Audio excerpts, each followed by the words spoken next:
اعوذ باللہ السمیع العلیم من الشیطان اللعین الرجیم بسم اللہ الرحمن الرحیم الحمد للہ رب العالمین والصلاة والسلام علی اشرف الانبیاء والمرسلین سیدنا و نبینا و شفیعنا ابی القاسم محمد و اہل بیتہ الطیبین الطاہرین المعصومین المظلومین الذين أذهب الله عنهم الرجس وطهرهم تطهيرا. صلاة الله على أعدائهم أجمعين. أما بعد فقد قال الله سبحانه في كتابه المبين وقوله الحق.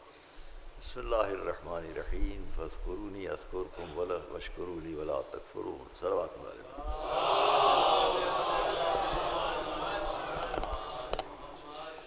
عزیزان گرامی، ہم نے آپ کے سامنے سورہ البقرہ کی یہ 152ویں آیت، اس سے پہلے کی وہی آیت جس پر ہمیشہ آپ کے سامنے عرض کرتا ہوں، اور افتتاح کلام اسی سے ہوتا ہے. کما ارسلنا فیکم رسولا منکم یتلو علیکم آیاتنا ویزکیکم ویعلمکم الکتاب والحکمہ ویعلمکم ما لم تکونوا تعلمون فاذکرونی اذکرکم واشکروا لی ولا تکفرون. ہم آج کی اس چوتھی تقریر میں بہت وقت نہیں لیں گے، اس لیے کہ جو معال مجلس ہے وہ یہی ہے کہ ہم اہل بیت اطہار کا ذکر ہو اور جو ان سے متعلق مصائب ہیں. تو مصائب کا مقصد صرف یہ تو ہے نہیں کہ ہم نے مصیبت پڑھی، بیان کی اور اس کے سلسلے میں ہم پر ایک تاثر ہوا. میں نے اس کو کہیں کہا بھی ہے، پہلے دن بھی شاید کہا تھا کہ مقصد ایک ہے، یہ ذکر زیادہ سے زیادہ دنیا والوں تک جائے، اور جب ان کے قلوب میں اس تذکرے سے نرمی پیدا ہو تو حق کا سمجھنا آسان ہو جائے. صلوات محمد و آل محمد.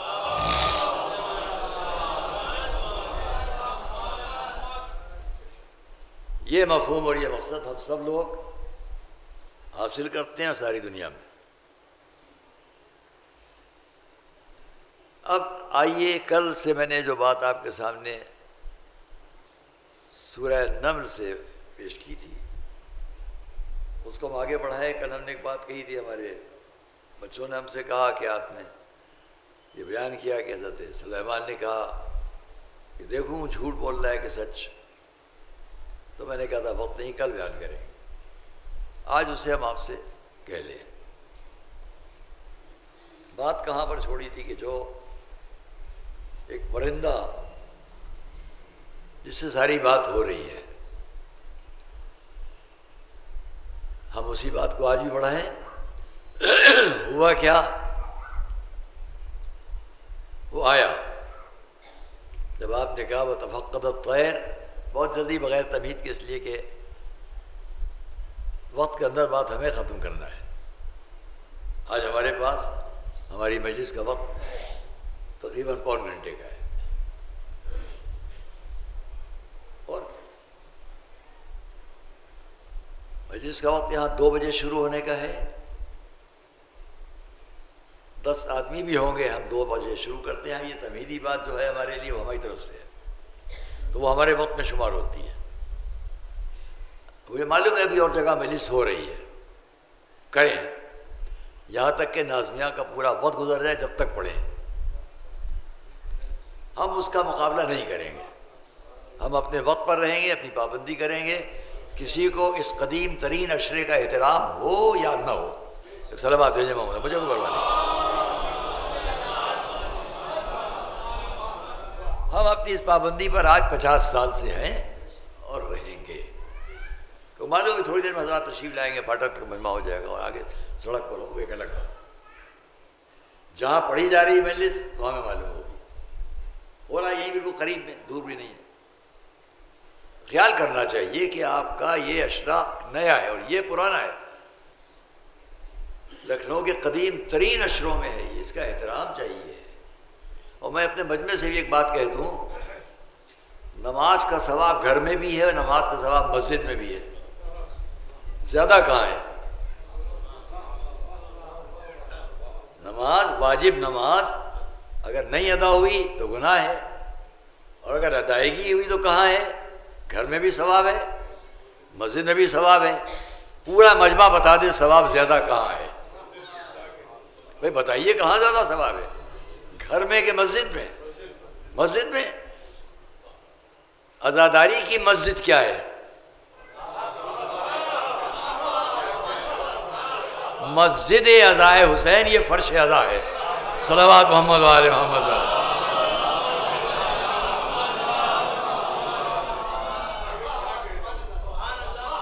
ذکر دونوں جگہ سننے کا ثواب ہے، چاہے سڑک پر بیٹھ کے سنو چاہے فرش پر آ کے سنو، وہ فرق وہی ہوگا جو گھر و مسجد کا ہے۔ صلوات محمد وآل محمد۔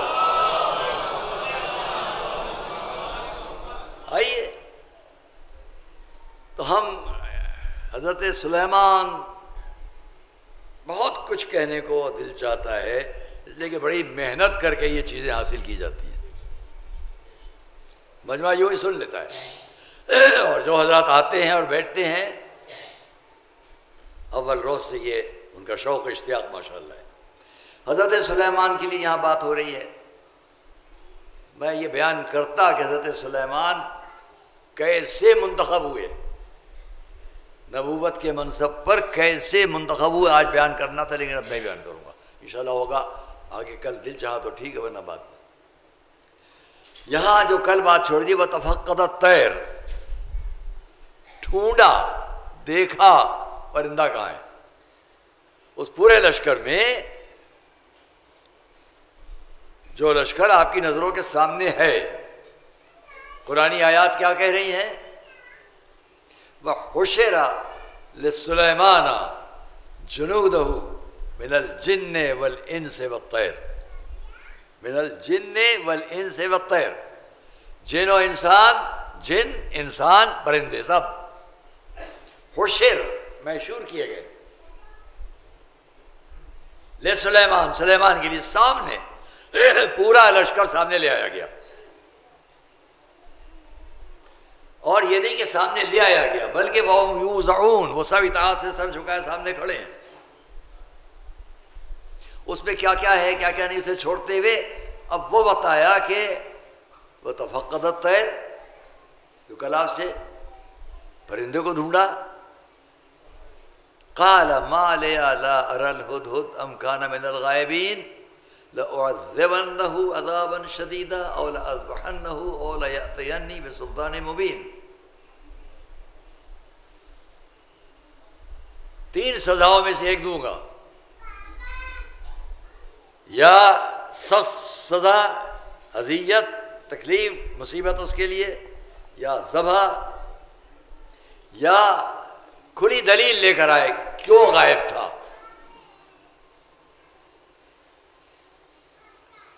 اور لیأتینی بسلطان مبین، کھلی دلیل لے کر آئے کیوں غائب تھا۔ فمکث غیر بعید، یہ آیا قال احطت بما لم تحط به، جو کل میں نے بات چھوڑی جس پر کسی نے مجھ سے پوچھا ہے، اس کی تک لے جانے کے لیے آپ کو بات کر رہا ہوں۔ جھوٹا کیوں ہے وہ، جس کو حضرت سلیمان نے ایک پرندے کو بھی جھوٹا کیوں کہا؟ آئیے وہاں تک آئے۔ اس نے کیا کہا؟ احطت بما لم تحط به، میں اس بات کا احاطہ کر کے آیا ہوں جو آپ نہیں جانتے۔ کتنا بڑا دعویٰ ہے، اس کا دعویٰ کتنا بڑا ہے، ایک نبی کے سامنے ایک چھوٹا سا پرندہ یہ کہہ رہا ہے جو میں جانتا ہوں آپ نہیں جانتے۔ تو کم سے کم اتنا تو قرآن نے بتا دیا، کبھی بہت چھوٹے چھوٹے لوگ نبی کے مقابلے میں بولنے لگتے ہیں۔ صلوات محمد وآلہ محمد۔ تو قرآن سمجھانا چاہتا ہے یہ اپنی اوقات سے باہر بولتے ہیں۔ لکھنؤ کا مجمع تو جانتا ہے نا اوقات کسے کہتے ہیں؟ نہیں جانتے؟ جانتے ہیں، میں اپنی اوقات جانتا ہوں، آپ اپنی اوقات جانتے ہیں۔ یہ اوقات وقت کی جمع ہے، یعنی انسان اپنا ایک وقت کیا سارے وقت بھول گیا تو کہا جائے گا اوقات بھول گیا۔ صلوات محمد وآلہ محمد، یہی ہے۔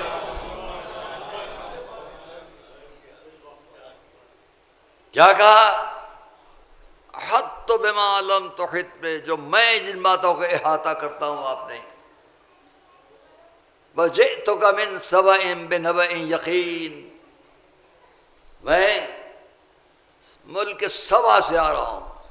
کل میں نے آپ کے سامنے اس کا ایک نقشہ پیش کیا تھا، جن کو یاد ہو. بہت زمانے کی بات ہے کہ ہم مشرقی افریقہ جا رہے تھے، ایسٹ افریقہ. بچے تھے، اس مدرسے کے طالب علم تھے، اور انتخاب ہوا وہاں ایک کانفرنس میں شرکت کرنے کا. سپریم کونسل ان کی تھی، اس میں شرکت کے لیے دعوت دی گئی. مسلم وائزین کا بھی میں طالب علم تھا، یہاں کا بھی طالب علم تھا، وہاں سے بھیجا گیا. اسٹیمر پر چلا، ممبئی سے اسٹیمر پر بیٹھے، اور 11 دن تک پانی تھا اور آسمان. 11 دن کوئی کنارہ نہیں. اس وقت کا آج ہوائی جہاز پر بیٹھے پہنچ گئے. اس وقت نہیں تھے ہوائی جہاز، لیکن ہم نے یہ انتخاب کیا کہ ہم اسٹیمر سے جائیں گے. اسٹیمر کیا، وہ بڑے بڑے جہاز، محلے کا محلہ، اس پہ جا رہے ہیں. بڑا اچھا لگتا تھا، وہ پانی کی آواز، سمندر میں چلنے کی آواز، صبح سے شام، شام سے صبح. 11 دن تک زمین اور آسمان، پانی اور آسمان، زمین کا پتہ نہیں. ایک دن ہم نے دیکھا، شاید دن کے 10 بجے 11 بجے کا وقت تھا، کہ دور پر ایک کنارہ دکھائی دینے لگا. تو ہم سمجھے یہاں جہاز رکے گا، کیونکہ اس سے پہلے عراق، کربلا زیارات کے لیے جا چکے تھے، اور ہر روز جہاز کہیں نہ کہیں رکتا تھا. اس وقت بھی 10 دن 11 دن بس بمبئی سے بصرے تک ہوتے تھے، اور ہر روز پانی کا جہاز کہیں رکتا تھا. یہ کراچی اور یہ مسقط، یہ گواڈر اور یہ فلاں، اور یہ بحرین اور مسقط اور کویت فلاں، لیکن یہ کہیں نہیں. تو ہم نے دور پر کنارہ دیکھا، پوچھا، معلوم ہوا یہ کون سی جگہ ہے؟ یمن، عدن، سعودی عرب کا کنارہ. وہ منظر میں بھولتا نہیں، لگتا تھا پورا دور پہ یہ ریگستان دکھائی دینے لگتا تھا، جیسے خود ریگستان سانس لے رہا ہے. اس سے تشبیہ نہیں پیش کر سکتا. پورا ریگستان جیسے سانس لیتا ہو. تو میں غور کرتا رہا یہ کیا ہوتا ہے. ایک دم سے ریت ابھرتی ہے بیٹھ جاتی ہے، ابھرتی ہے بیٹھ جاتی ہے، ابھرتی ہے بیٹھ. بہت غور کیا تو سمجھ میں آیا کہ کروڑا کروڑ وہ ہیں جو بڑے کیا کہلاتے ہیں پانی کے اندر، بڑا جھینگا، اسے آپ کیا کہتے ہیں؟ کیکڑا. یہ بڑے بڑے کیکڑے ہیں جو یہاں سے لاکھوں بچھے ہوئے ہیں ریت کے اوپر. یہ جب اٹھتے ہیں تو ایسا ہوتا ہے، جب بیٹھ جاتے ہیں تو ایسا لگتا ہے پورا ریگستان سانس لے رہا ہے. یہ منظر ہماری دیکھا ہوا ہے. تو ہم نے اس وقت اس عدن جگہ کو دیکھا. ہمارے مدرسے کے ایک استاد تھے، ہمارے بزرگوں میں ہوتے تھے، مولانا سبطین صاحب قبلہ، جن کے فرزند بمبئی میں باندرا میں پیش امام ہیں. امام جو جماعت ہے یہاں کے پڑھے ہوئے، ممتاز الحفاظی شاید آپ کے ساتھی ہو. میرا مولانا سبطین صاحب بھی وہاں بہت عرصے تک مرحوم رہے، عدن میں. عدن جس کو آپ لوگ کہتے ہیں باغ عدن، جنت، بہت خوبصورت جگہ ہے. میں تو نہیں گیا، لیکن میں نے دور سے ان پوری جگہوں کو دیکھا. یہ کون سی جگہ ہے جس کو ہم لوگ آج یمن کہتے ہیں؟ کل اسی یمن کا شہر تھا سبا، اور اسی کا شہر تھا نجران. یہ سب کتنا تعلق ہے یمن کا. اگر میں خالی یمن پر، صرف یمن پر آپ کے سامنے مجلس پڑھوں تو آپ کو بہت اچھا لگے گا، لیکن کہاں کہاں ذہن چلا جاتا ہے. اگر ہوا تو آگے کسی مجلس میں خالی یمن پر بات ہوگی. ذرا خیال تو کریں ہم.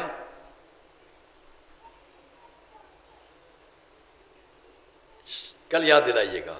دل تو چاہ رہا ہے ابھی شروع کر دوں انہیں باتوں کو، لیکن چھوڑتا ہوں کیونکہ بات رہ جائے گی جو پہلے سے پیدا ہے. یمن خود کیا ہے؟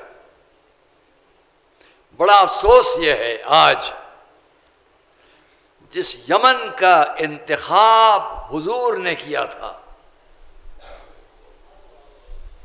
جس سرزمین پر بیٹھ کر انتخاب کیا تھا،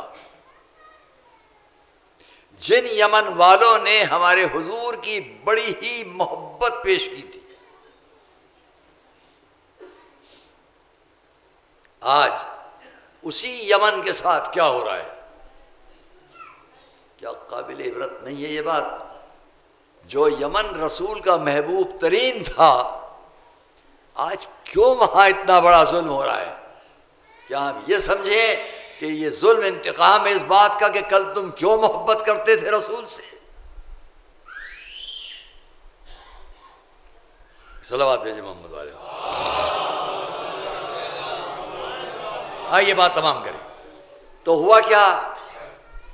وَتَفَقَّدَ الطَّيْرُ، جب یہ سب ہو گیا، وَحُشِرَ سُلَيْمَانُ جُنُودٌ مِنَ الْجِنِّ وَالْإِنسِ وَالطَّيْرِ وَهُمْ يُوزَعُونَ، پھر وہ چیوٹی والا سارا واقعہ ہم چھوڑتے ہیں، اب وہاں تک آیا کہ آپ نے پرندے کو ڈھونڈا اور وہ آیا اور اس نے کہا جو میں جانتا ہوں وہ آپ نہیں جانتے۔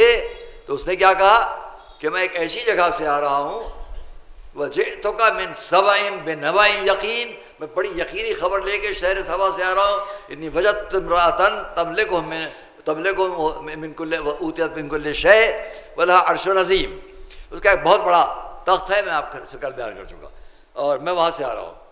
وجدتها وقومها يسجدون للشمس، اس پر ہے جو میں نے آپ سے کل پیدا کیا تھا، وہاں تک لانے کے لیے یہاں تک میں آپ کے ذہن کو لا رہا ہوں۔ قرآنی آیات سے استنباط ہمیشہ میری عادت ہے۔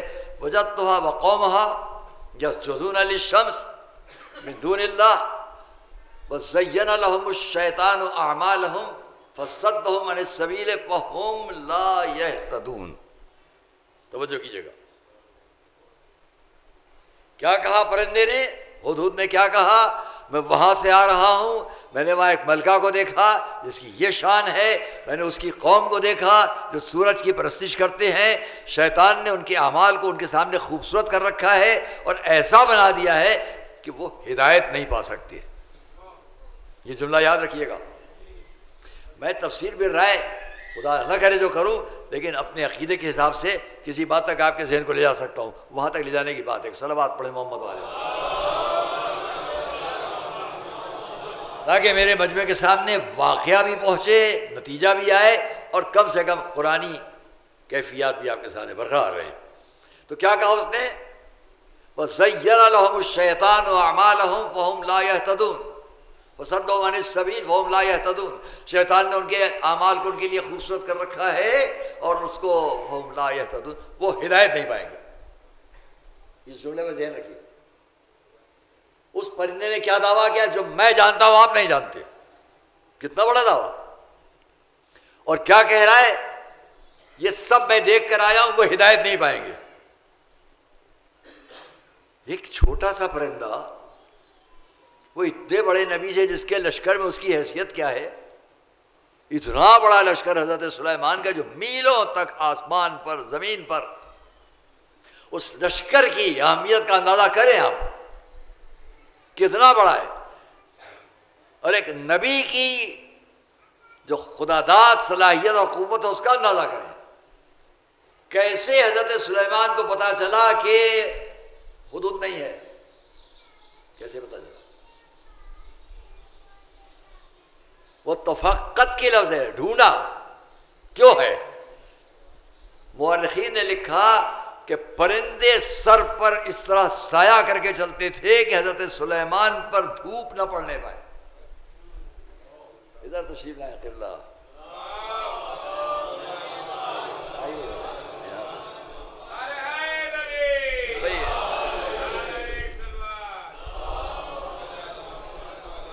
اگر اور ادھر سامنے آئے تو اچھا لگے گا۔ سامنے یہاں آئیے۔ میں نے ایک بات کہی ہے، آپ جیسے ماشاءاللہ نظر رکھنے والے حضرات کے سامنے اتنا عرض کر دوں کہ کل میں نے ایک بات کہی تھی، بعض لوگوں نے کہا کہ اس کو وضاحت کر دیں، میں اس کی وضاحت کرنے جا رہا ہوں، لیکن اتنا پیشگی کہہ چکا ہوں ابھی بھی، پھر کہہ دیتا ہوں۔ تفسیر بالرائے نہیں ہے، ہاں ایک فکر اور عقل ہے کہ میں وہاں تک پہنچوں کہ یہ بات ایسی کیوں ہے۔ جب حضرت سلیمان سے آ کر پرندہ یہ کہہ رہا ہے کہ احط بما لم تحط بہ، جو میں جانتا ہوں وہ آپ نہیں جانتے، اور اس کے بعد اس نے سب ملکہ سبا کا واقعہ بیان کرتے، قوم کا حال بیان کرتے اتنا کہا کہ وَزَيَّنَ لَهُمُ الشَّيْطَانُ أَعْمَالَهُمْ فَهُمْ لَا يَهْتَدُونَ وَزَيَّنَ لَهُمُ الشَّيْطَانُ أَعْمَالَهُمْ فَصَدَّهُمْ عَنِ السَّبِيلِ فَهُمْ لَا يَهْتَدُونَ۔ ان کے اعمال کو شیطان نے اتنا سجا رکھا ہے کہ اب وہ ہدایت نہیں پائیں گے. تو اس نے پہلا جملہ کیا کہا؟ جو میں جانتا ہوں وہ آپ نہیں جانتے. دوسرا کیا کہا؟ وہ ہدایت نہیں پائیں گے. اس پر میں لے جانا چاہتا ہوں اپنے مجمع کے ذہن کو کہ کیا کہا اس پرندے نے. ایک بڑی بات یہ کہی جو میں جانتا ہوں آپ نہیں جانتے. اور اس جانکاری یا علم کا اس نے ایک نتیجہ یہ بھی پیش کیا ان کے اعمال کو پیش کر کے کہ یہ ہدایت نہیں پائیں گے.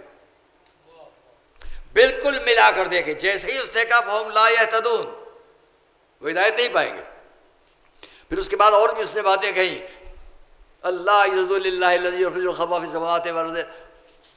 تمام ان باتوں کو چھوڑتے ہوئے اس کے اندر میں نے آپ سے کل کہا ہے کہ ایک استحبابی شیء مگر سجدہ ہو جائے گا تو اس کو چھوڑتا ہوں کہ اس سے آپ کو بچا لوں. حضرت سلیمان نے کیا جواب دیا؟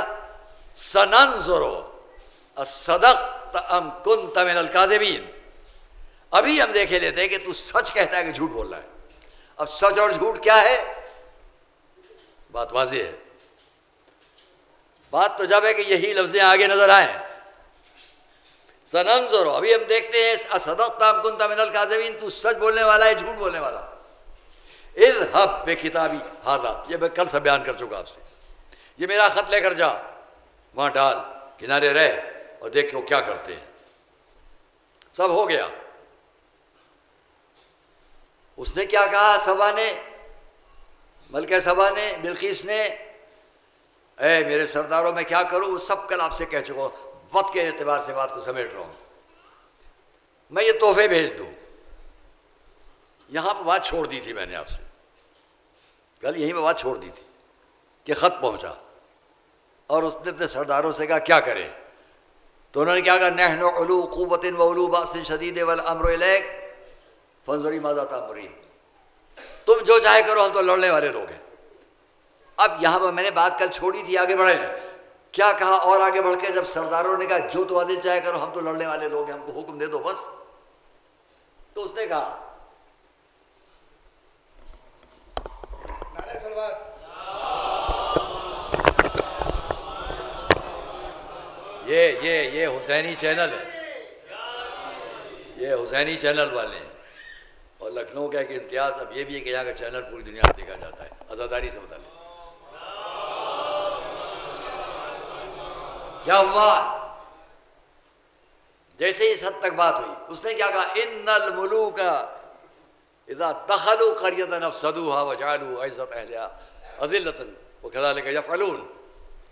ہر بات میں بہت کچھ کہنے کی باتیں چھوڑتے ہوئے یہاں تک تحفے آئے. حضرت سلیمان نے واپس کر دیے اور اس کے بعد پلٹ کر اپنے سرداروں سے کہا, یا ایھا الملأ ایکم یأتینی بعرشها قبل ان یأتونی مسلمین. کون اس کا تخت لے آئے گا اس سے پہلے کہ وہ اسلام لائے. پھر چھوڑتا ہوں باتیں. قال عفریت من الجن, چھوڑیے. وقال الذی عنده علم من الکتاب, جس کے پاس علم من الکتاب تھا, اس نے کیا کہا, انا آتی کا بھائی قبل ان یرتد الیک طرفک. بہت جلدی یہی میں بات سمٹ جائے گی, اس سے پہلے کہ آپ کی پلک جھپکے میں لے آتا ہوں. تو قرآن نے یہ نہیں کہا کہ کیسے لایا. جیسے ہی اس نے کہا قبل ان یرتد الیک طرفک, فوراً آیت نے کیا کہا, فلما رآہ مستقرا عنده. پلک جھپکنے کا تقاضا یہی تو ہے کہ پلک جھپکنے نہ پائے اور آ جائے. دعویٰ کیا ہے, جس کے پاس علم من الکتاب ہے, اس سے پہلے کہ پلک جھپکے تو قرآن نے کہا فلما رآہ مستقرا عنده, کہ یہ کہا اور یہ ہے. صلوات بھیجے مولانا علیہ.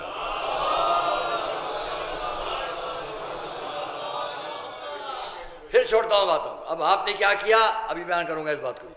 قال نکروا لها عرشا, اس کے لیے اس تخت کو بچھا دو.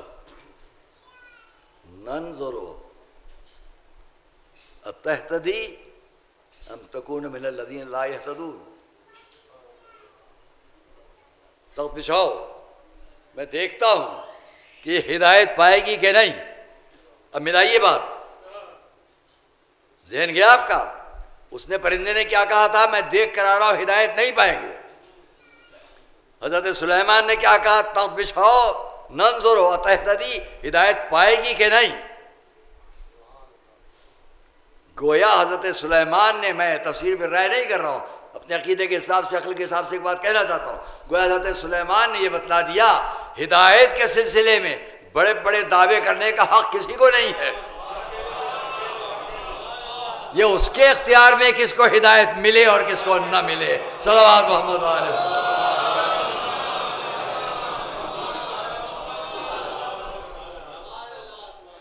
یہ اس کے اختیار میں۔ تو میں اس کے ثبوت میں قرآن کریم کے بہت سے آیات پیش کرتا ہوں، بس اب اتنا کہہ لو۔ ہوا کیا تھا، اس کو میں نے 2 مرتبہ اس روایت کو پڑھا ہے، ایک مرتبہ سرکار مفتی اعظم اور علامہ مقامہ کے گھر پر 2-3 سال ہوتے ہیں، اور ایک مرتبہ اس ماہ رمضان میں جب یہاں درس قرآن دے رہے تھے، 2 موقعوں میں نے اس روایت کو پیش کیا ہے، تیسری مرتبہ اس عشرے میں آج پہلی بار پیش کرنا چاہتا ہوں۔ تو ہوا کیا، قال الذی عنده علم من الکتاب انا آتیک بہ قبل ان یرتد الیک طرفک، میں لاتا ہوں اس سے پہلے کہ آپ کی پلک جھپکے۔ تو لوگوں نے لکھا کہ حضرت عاصم ابن برقیہ نے، چونکہ ان کے پاس اس میں، یہ میں خالی نہیں کہہ رہا ہوں، علماء اسلام میں بڑے بزرگوں نے بھی لکھا کہ اس میں اعظم تھا عاصم ابن برقیہ کے پاس، اور ہمارے علماء نے تفصیل لکھی کہ اس میں اعظم کی 73 قسمیں، اس میں سے ایک تھا عاصم ابن برقیہ کے پاس، اس ایک کا انداز ان کا یہ تھا جس کو میں آپ سے بیان کر کے بات کو ختم کروں۔ بس آج کی بات اتنی ہی، کیونکہ اس کے بعد میں نے آپ سے کہا ہے فوراً بات کی مجلس کا دھیان ہم کو ہمیشہ ہے، 50 سال ہو گئے ہمیں بات کی مجلس کا، جو اور لوگ ہیں ان کو بھی خیال کرنا چاہیے اپنے بات کی مجلس کا۔ ہوا کیا، انہوں نے کہا کہ اس سے پہلے کہ آپ کی پلک جھپکے اور تخت ہے، قرآن نے کہا یہ سامنے ہے، فَلَمَّا رَأَى مُسْتَقَرًّا عِندَهُ قَالَ هَذَا مِنْ فَضْلِ رَبِّي لِيَبْلُوَنِي أَشْكُرُ أَمْ أَكْفُرُ وَمَنْ شَكَرَ فَإِنَّمَا يَشْكُرُ لِنَفْسِهِ وَمَنْ كَفَرَ فَإِنَّ رَبِّي غَنِيٌّ كَرِيمٌ۔ جو شکر ادا کرے گا وہ اپنے نفس کے لیے، جو انکار کرے گا تو اللہ کو اس کی کوئی پرواہ نہیں، کون شکر ادا کرتا ہے کون نہیں۔ ہوا کیا دوستو،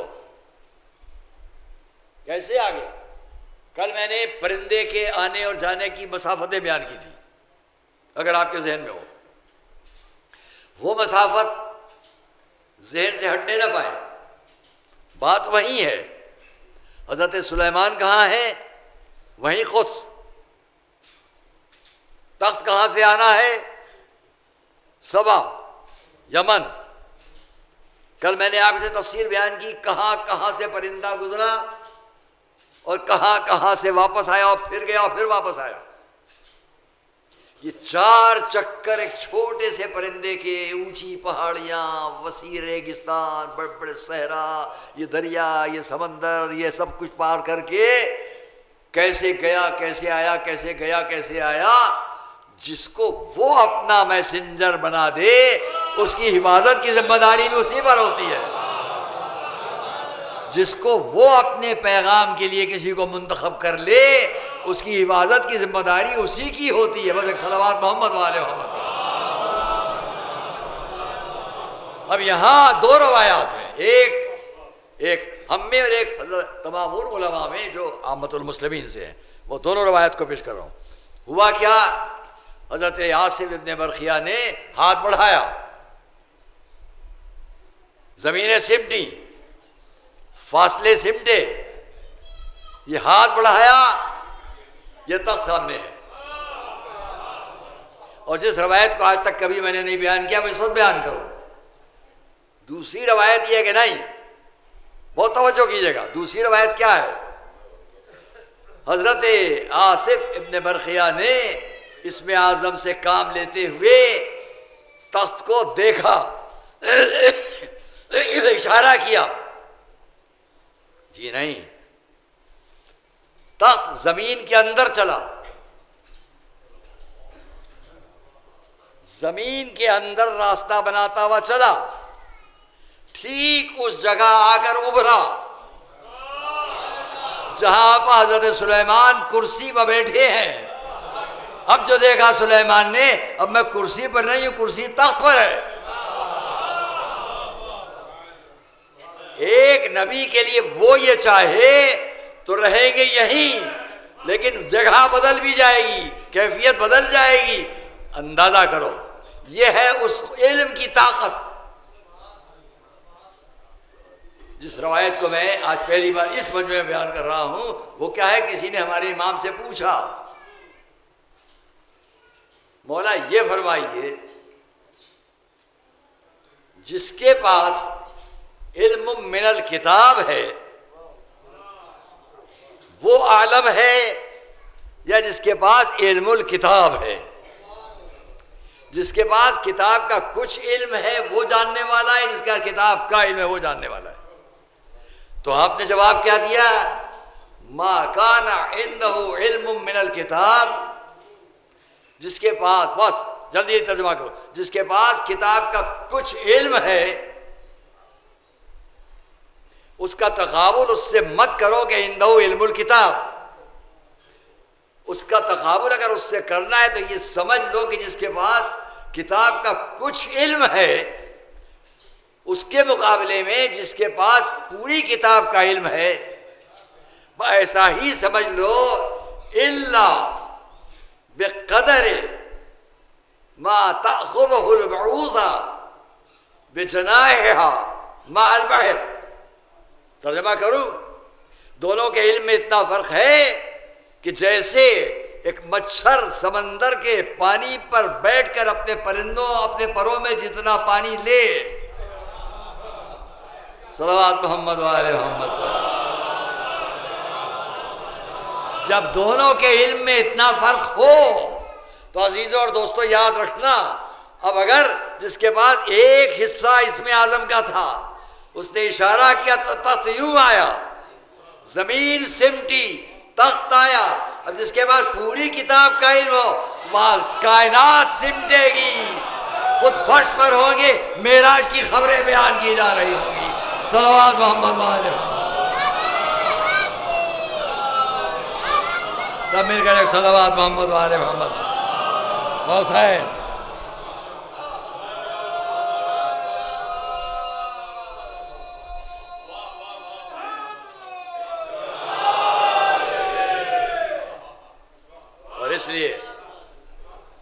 اور اس لیے ہم لوگ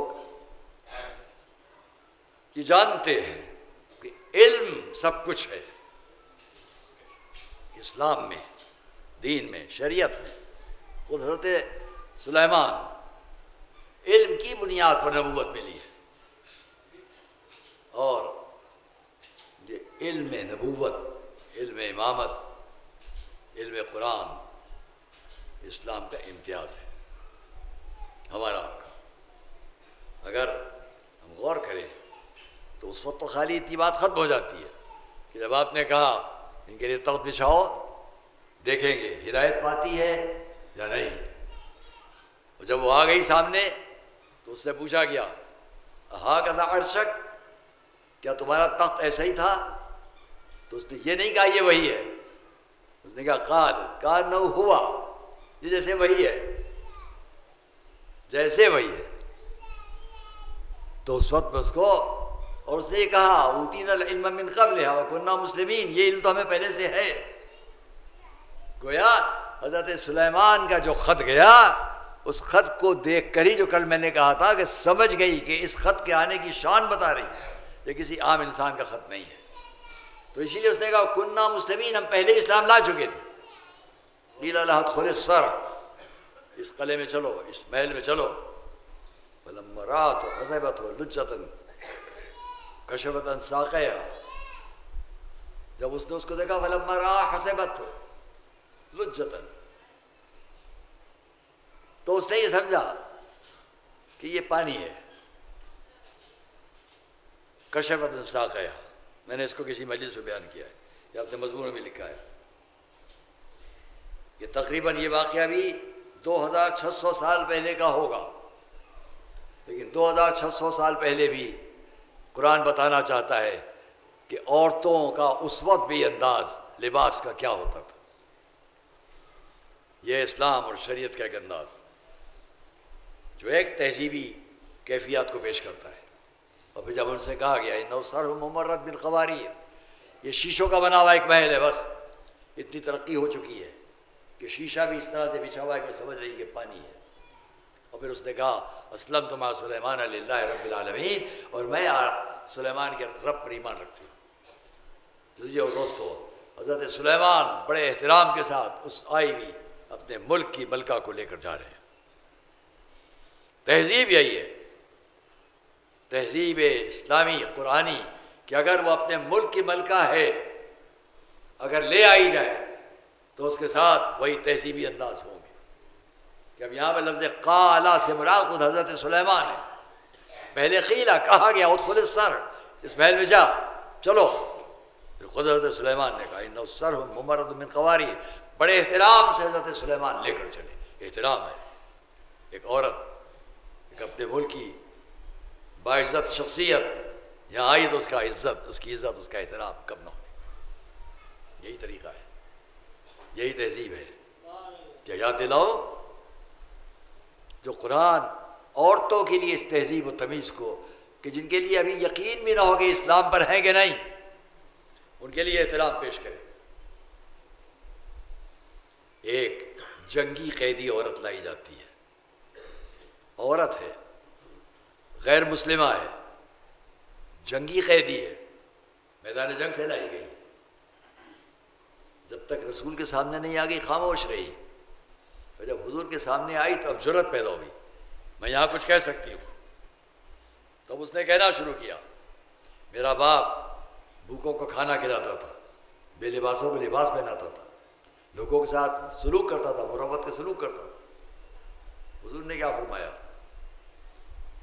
خلوا عنہا فإن أباها يحب مکارم الاخلاق، اس کو آزاد کر دو، اس کا باپ اخلاق کی بہترین باتوں کو پسند کرتا تھا۔ مجھے روایات میں تفصیل میں نہیں ملتا، لیکن میں نے اس کو سنا کہ حوالے کیا گیا مولا علی کے، اس کو احترام سے اس کے قبیلے تک پہنچا دو۔ مولا لے کر آئے، حاتم طائی کی بیٹی جب اس نے صلح میں آزاد کی گئی اور کس کے حوالے کی گئی، اس کو احترامات سے اس کے گھر پہنچاؤ۔ میں نے اس کو سنا بزرگوں سے کہ مولا علی اسے اپنے گھر میں لائے۔ یقیناً جناب معصومہ کی خدمت میں آئی ہوگی، احترام سے دیکھا ہوگا رسول کی بیٹی، شہزادی نے بھی کسی احترام سے رخصت کیا ہوگا۔ آج کی تاریخ ہم آپ کو یاد دلائیں، جب رسول کے گھرانے کی، انہی کی نواسی، انہی کی بیٹی اپنے بچوں کو مقتل کی طرف جاتے ہوئے دیکھتی ہے،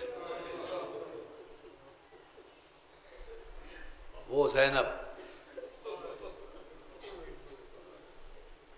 تاریخ میں ہم کو شہزادی زینب کے 4 سفر ملتے ہیں۔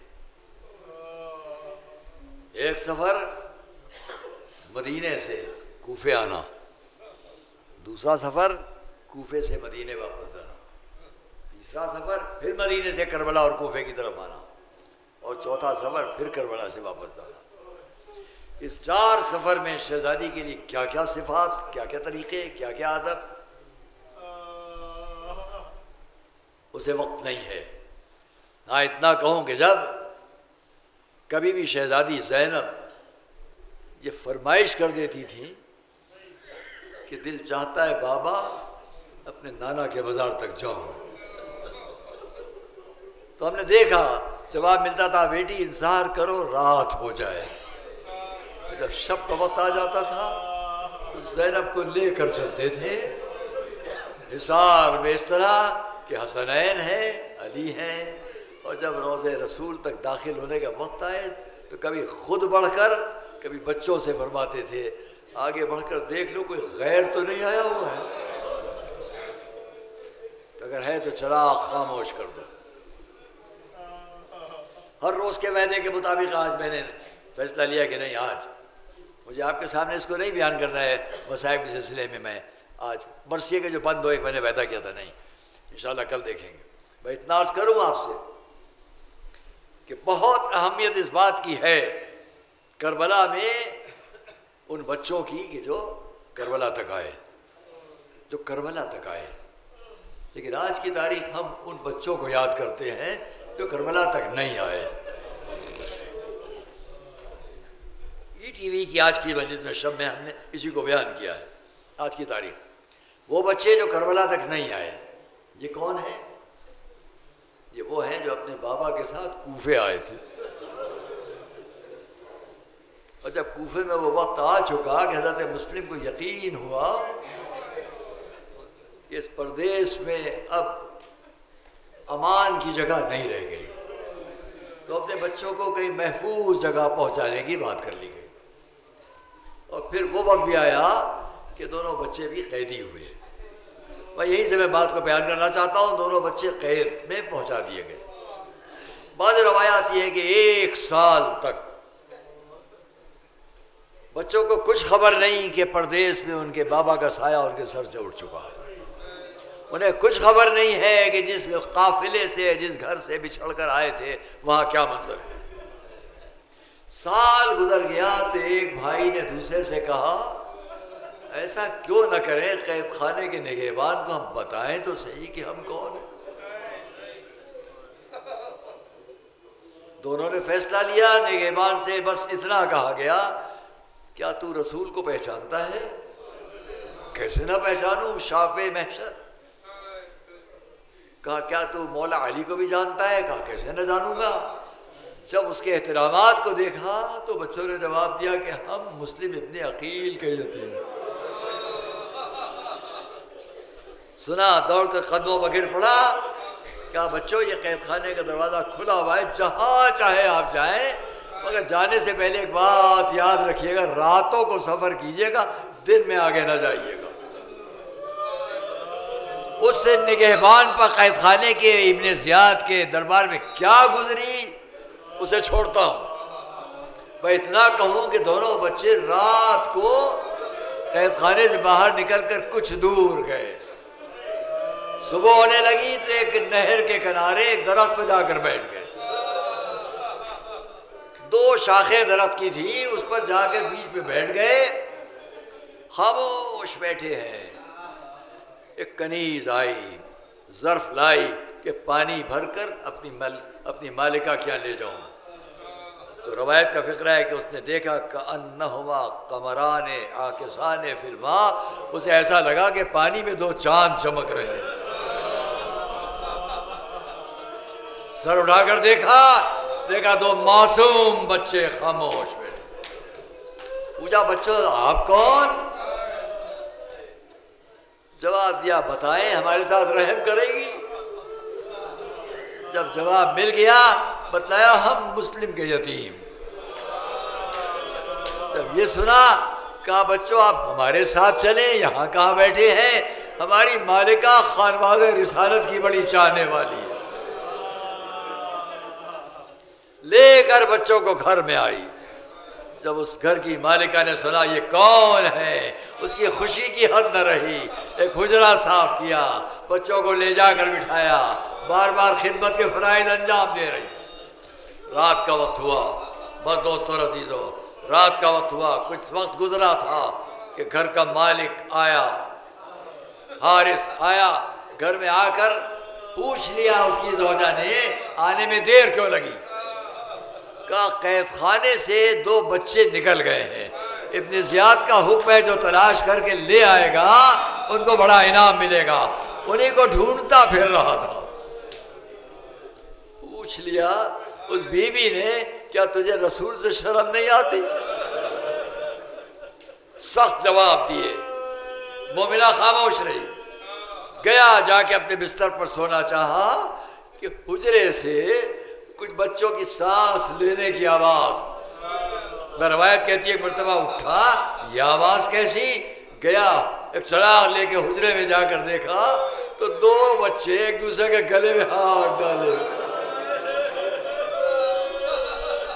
ادھر یہ داخل ہوا حجرے میں، ادھر ایک بھائی نے دوسرے کو اٹھایا، بھیا کیا سو رہے ہو؟ آنکھ کھولو، ابھی ابھی خواب میں دیکھا ہے رسول آئے ہیں، علی آئے ہیں، بابا آئے ہیں۔ رسول ہمارے بابا سے کہہ رہے ہیں بچوں کو کیوں اکیلا چھوڑ آئے ہو؟ جواب ملا ابھی ابھی لے کر آتے ہیں۔ بھیا اٹھو، معلوم ہوتا ہے ہمارا وقت آخر قریب آ چکا ہے۔ دوسرے بھائی نے جواب دیا ہم نے بھی یہی خواب دیکھا ہے۔ یہ باتیں ہو رہی تھی کہ داخل ہوا، آ کر پوچھا تم کون ہو؟ خیال یہ ہے کہ مومنہ نے بڑی شفقت کی ہے۔ اب جو جواب دیا ہم مسلم ابن عقیل کے فرزند ہیں، بس سن کر جو ظلم کیا وہ مجھے بیان نہیں کرنا ہے۔ اتنا کہوں گا کہ کوئی اپنے گھر میں آئے ہوئے بچے کے ساتھ وہ سلوک نہ کرے گا۔ ستون در سے رات بھر بچوں کو باندھے رکھا گیا، صبح کو لے کر چلا فرات کی طرف، آخری چند جملے، فرات کی طرف چلا، بار بار زوجہ بڑھ کے روکتی ہے، مانتا نہیں۔ تاریخ میں ہے، روایات میں، بیٹا بھی ہے غلام بھی ہے۔ فرات کے قریب پہنچا، بڑھ کر بڑے بھائی نے ایک جملہ کہا، اے شیخ اگر ہمیں قتل ہی کرنا چاہتا ہے تو کیوں نہ ہمیں لے جا کر بازار میں فروخت کر دے۔ یہاں تک پیش کیا کہ اس کے ظلم و جبر کے مقابلے میں دنیا سمجھ لے کیا کیفیت ہے۔ لیکن جب جواب یہ آیا کہ میں تمہیں ضرور قتل کروں گا تو بڑا بھائی دوڑ کر چھوٹے سے لپٹ گیا کہ اچھا تو پہلے مجھے قتل کرو۔ جملہ سنیں گے آپ کے دل پر چوٹ لگے گی۔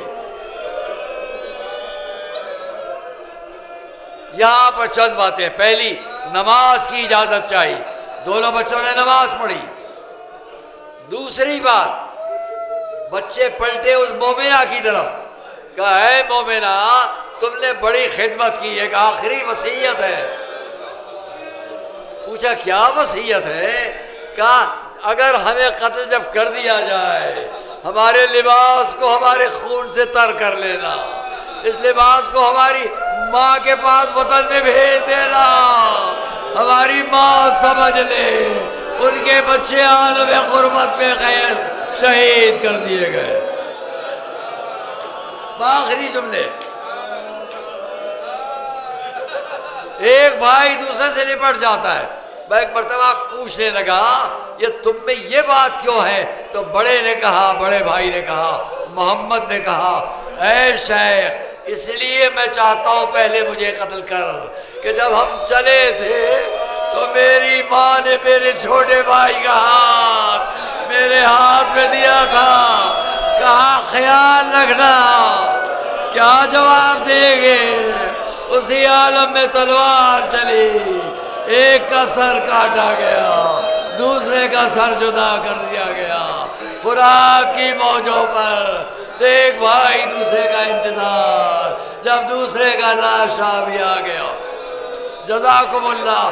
آخری چند جملے عزیزان گرامی، یہاں میں تاریخ کے ورق سمیٹتا ہوں اور صرف اتنا کہوں گا جب کربلا سے لٹا ہوا قافلہ چلا، کوفے سے گزرا، راوی نے دیکھا ناقے پر ایک بچی بیٹھی ہوئی ہے، دروازے پر اپنے بابا کے کٹے ہوئے سر کو دیکھا، معلوم ہوا سامنے یہی قبر مسلم ہے، اور خود کو سواری سے گرایا۔ مورخ کہتا ہے بچی کے رخساروں پر تماچوں کے نشان، دوڑ کر آئی قبر میں گرا دیا۔ بابا ہم سمجھے تھے ہمارے بھائی یہاں ملیں گے، ہمیں معلوم نہیں ہمارے بھائی